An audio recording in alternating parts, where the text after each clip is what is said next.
Look at this quote, okay? This is a stunner. Read this, sports fans. There's a whole area of climate so-called science that is really more like a cult. It's like Hare Krishna or something like that.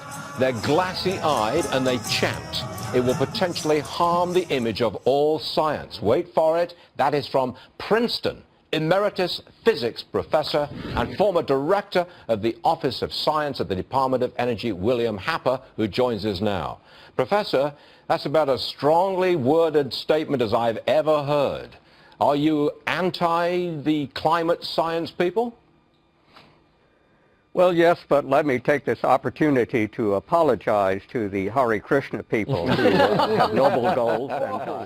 Well, what exactly are you saying? Are you saying that climate scientists walk in lockstep and they're not allowed to break out of that? Is that it?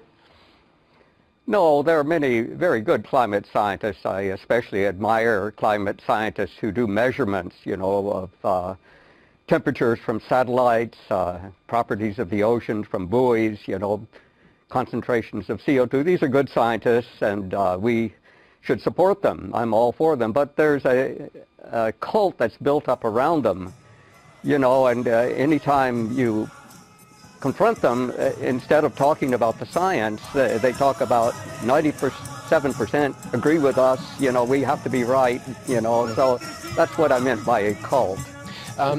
Could anyone get a job in the climate science department of a major university if they're not gung-ho global warmers?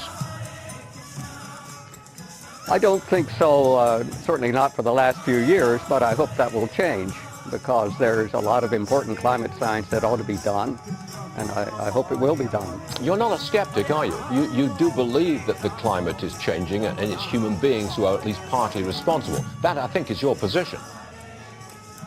Yes, I think the human contribution, however, is very, very small. I think most of the climate change we're seeing is natural.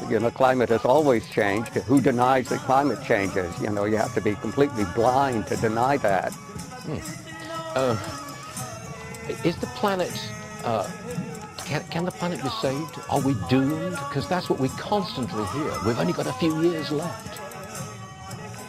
Well, no, of course not. It's a problem with science illiteracy. Most people don't realize that the normal CO2 levels have typically been measured in thousands of parts per million, not the puny 400 or so we have today. And the Earth thrives, so the idea that the Earth has never had high CO2 levels, it's completely false. Most of the time, it's never had such low levels as we have now. So why don't you learn some facts out there? We never hear this. We just never, ever hear this. I have to ask you, sir, are you going back to Princeton today? I know you're coming from Princeton Studios. Are you going to teach a class today? How welcome are you on the campus of Princeton University?